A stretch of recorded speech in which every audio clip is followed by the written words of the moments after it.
If Gemma gave us the right location, then the workshop should be right nearby. Huh.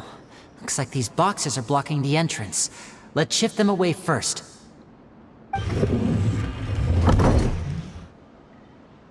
There we go. It should be just down here.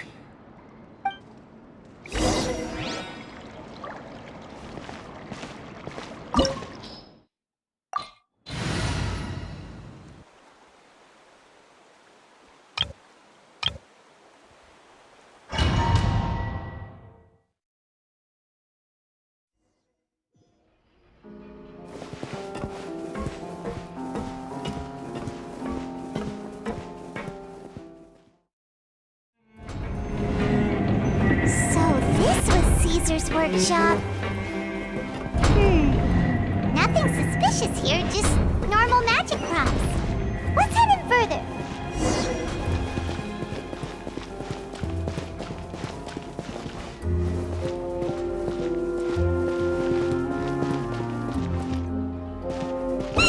What was that? Oh, is this one of Cesar's gadgets? Guess we must have triggered some sort of device.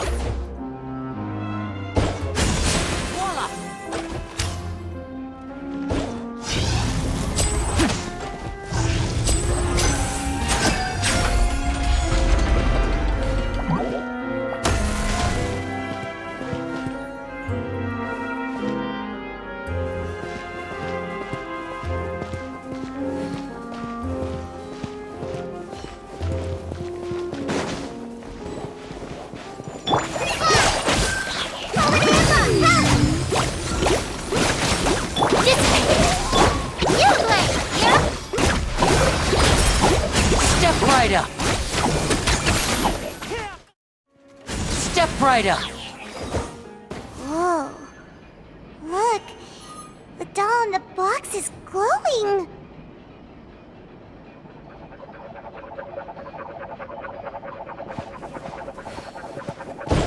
There's something written on the card on this doll.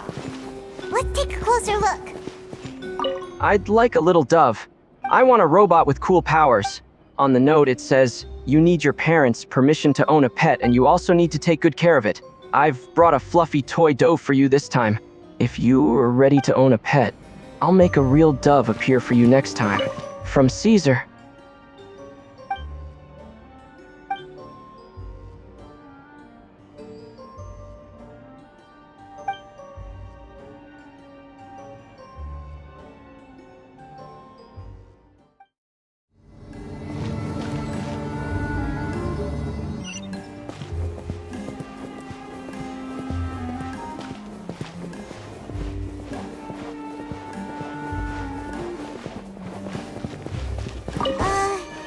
These magic boxes are moving. What do we do? One of them looks different from the rest. Let's investigate. Step right up.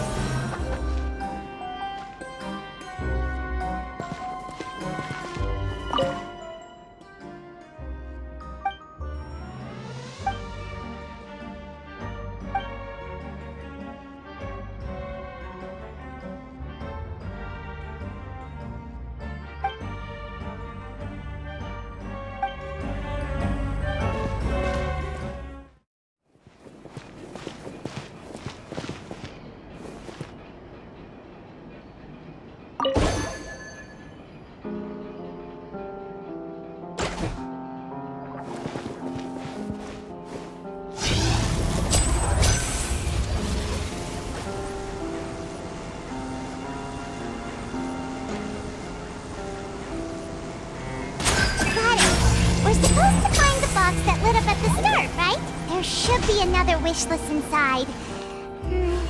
Let's keep trying.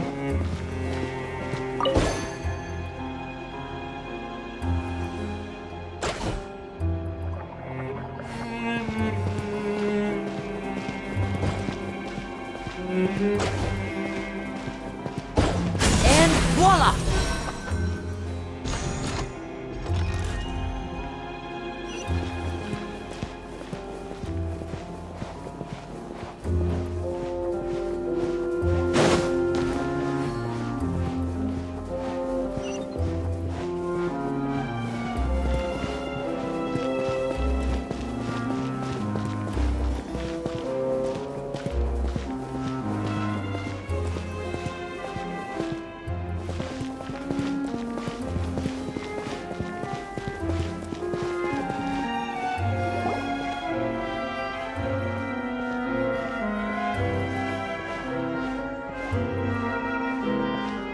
That's weird. Have we reached the end already?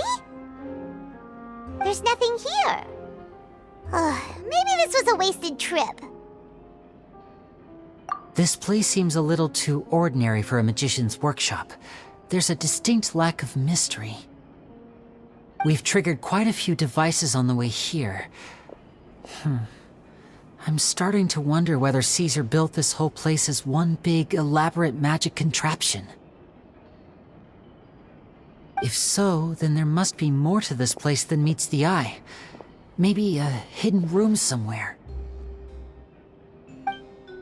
Aha! If I just move this book, then hopefully... and... presto! A secret passageway! How did you know?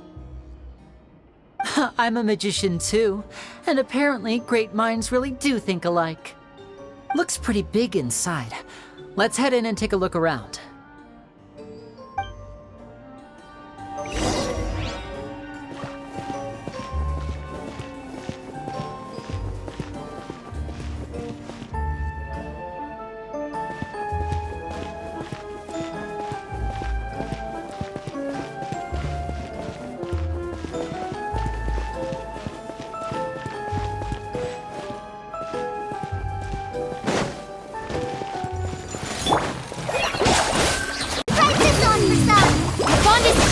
Don't be scared! Ready? Bombs away! Now disappear! Let's get this show on the road!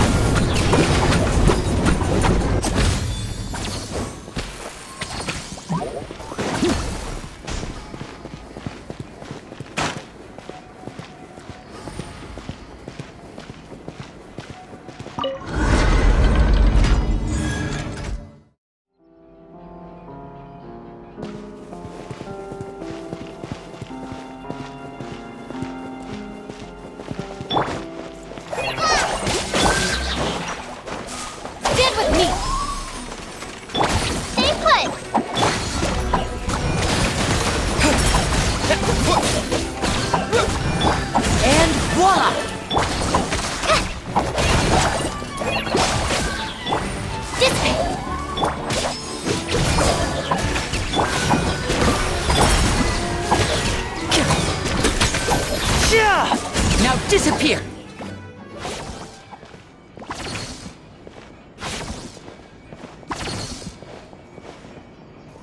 Why have you stopped, Lenny? Is there some device in that box? Huh. It just looks familiar somehow.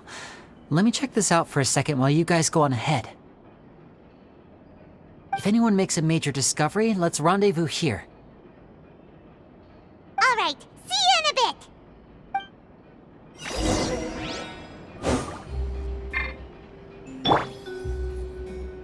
The placement of this device inside. If I remember correctly...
Wow! There's a hidden room here! Let's see! Oh, this bookcase is full of Caesar's own notes! He wrote a lot about the principles of magic. Whew. Much too advanced for Paimon. Hey, look! Is that Caesar's diary on the table?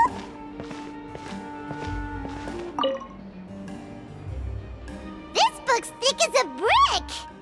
Let's take a peek inside it, shall we?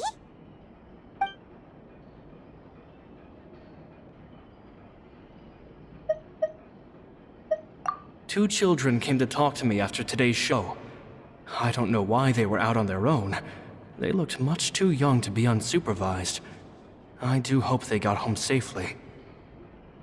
Anyway, they said that they wanted me to teach them how to do magic. It's not uncommon for children to ask this, of course, but I've never seen any of them as serious about it as these 2. I told them that learning magic is very hard work, but that didn't faze them at all. It's like they already knew. They seemed so committed. I couldn't turn them down.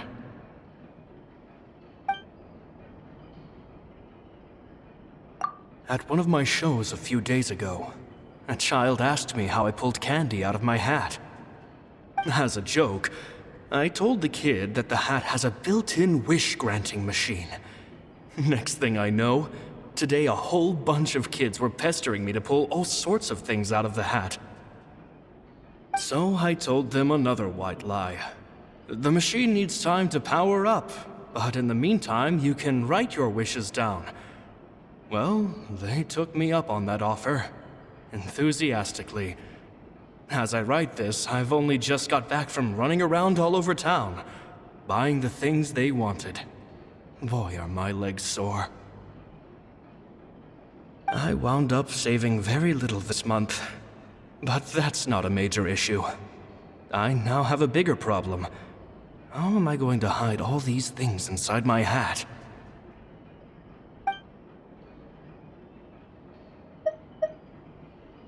It seems like something's bothering Lorenzo lately, but he won't open up to me about it. Surely he's not upset that I agreed to teach those 2 children. I'll have to talk him around. I have a good feeling about those kids. They're naturally talented, and it seems like they're not new to the world of magic. They have all sorts of fantastic ideas. All I'm really doing is helping them develop a more professional standard training plan. They wanted to call me Master, but I told them they absolutely mustn't. Any magician worth their salt could have taught them what I have. They're the geniuses here. Compared to them, I don't deserve to be called any sort of master. With time, I have no doubt that they could become far greater magicians than I. My only concern is why they're so mature for their age. I fear they've had to grow up too fast. I don't dare to imagine what they must have been through. Gemma thinks so too. She doesn't like being around them. Says that their eyes are too piercing. They don't bother me, but then again, I've never been the sharpest tool in the shed.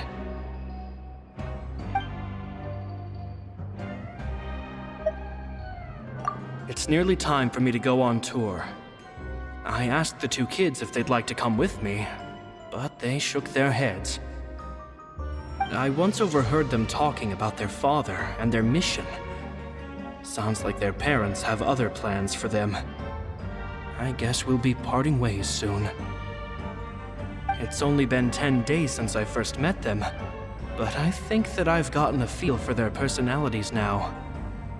They're very tough, but also very cautious, and they trust no one but each other.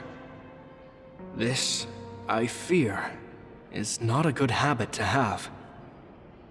They hide things from me too. For example, when I asked them where they live and why they wanted to learn magic, they lied. That's the thing about children. Whenever they're trying to cover something up, it always shows somehow. I can sense that their lives have been hard, possibly even dangerous too. They're not like other children. It's a shame that I can't do more to help them. After thinking things over, I decided to tell them a bit about how I see the world. It's full of lies and falsehoods, and that is why we must find our own truth. P.S. I hope they won't find my nagging annoying. Children are so opinionated nowadays. Will it do them more harm than good for someone they've only known 10 days to lecture them like that? P.P.S. Maybe I'm overthinking this, Children aren't interested in grand philosophies.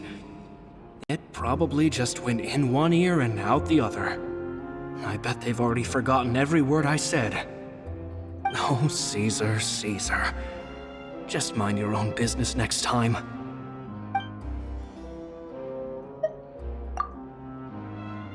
Two magic geniuses with a father and a mission, huh? Sounds a lot like he was writing about Linny and Lynette, don't you think? So did they meet Cesar when they were kids? Let's go ask Linny!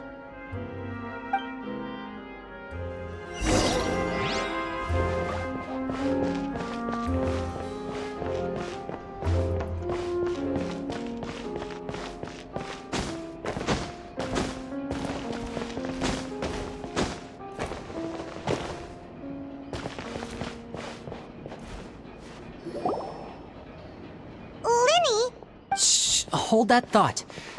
As I expected, there's a lot of fishy things going on in this place. Fishy? Uh-oh, what have you found? All in good time. Before we go over our new leads, I want to tell you how a high-altitude escape is performed. First, the magician slots themselves into a magic box in full view of the audience.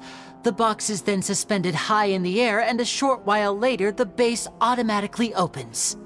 At this point, a dummy will fall out of the box, but it looks real enough to grab the audience's attention, and they start wailing and screaming.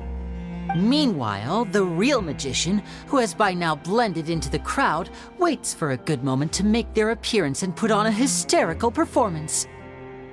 Oh no! Is that me? Did I just fall to my death? Very vivid description. Paimon can really picture it. And then what? The audience's gaze then turns to the magician, and by the time they realize what's happened, the dummy has vanished, as if everything that just happened was some sort of shared illusion. Of course, that's just how I think the process should work, theoretically speaking. The inventor of this trick never performed it successfully. When the box opened, Cesar was the one who fell out, and not the dummy. He fell right to the ground from the highest point of the opera house. No one could hope to survive that fall, not without a vision at least. And no one else has ever attempted this trick since. My understanding of how it works is just based on what I could gather from his notes and the relevant gadgets here in his workshop. So Cesar's famous high-altitude escape has never been done, huh? Paimon was about to say how cool it would have been to see it in person, but if it's that dangerous, it's probably for the best that no one else tries to do it. Wait a second. So if a dummy's supposed to drop out of the box, then where does the real magician go? How does he get out? Glad you asked. That brings us to the secret of said box. This box right here is the one that Cesar constructed himself to use in the performance, and it's not as simple as it looks. Inside, there's a device that only the magician himself would know about. Once the magician's inside and the box is lifted up into the air, the audience's view of the box is fixed at a certain angle. From where they're standing, they have a clear view of the front, sides, and bottom, but the back and the top are now no longer visible. At this point, the magician presses a button inside the box, opening a secret door out of view. He then escapes through this trapdoor onto the opera house roof, waits for the dummy to fall and distract the audience, and quietly returns to ground level. That's way simpler than Paimon imagined. Even Paimon could probably do it. Well, there's a little more to it than that, of course. The hardest part of this trick is controlling the audience's mood and reactions. That takes an exceptional degree of showmanship. There's the falling dummy, the miraculous reappearance, the pompous performing. Maybe the magician would even have themselves tied up before it begins to strengthen the impression that there's no escape. Many days and nights of careful research and painstaking practice would have gone into this, all culminating in a performance just a few minutes long, but one that still manages to transform the shock and grief of a tragic accident to the joy and laughter of a mesmerizing magic trick. Cesar was a highly accomplished magician, But unfortunately, even he didn't manage to pull it off. So, how did it go so wrong? You said you found some fishy stuff here. Have you figured out what really happened? I can make a pretty good guess. I looked into the case files. The magic box Cesar was using at the time of his death had the secret button I mentioned positioned on the right-hand side. And sure enough, he always used his right hand as his dominant hand in public. Okay. Nothing suspicious there. But here's the strange thing. Most of the devices in this workshop have the mechanism on the left-hand side, including this box right here, which leads me to believe that Cesar was in fact left-handed. Because a magician can't afford to have their most basic habits stand out too much. People naturally focus their attention on the most important details of the task or situation at hand. But a magician needs to be able to redirect an audience's attention at will, so as to avoid arousing their suspicion.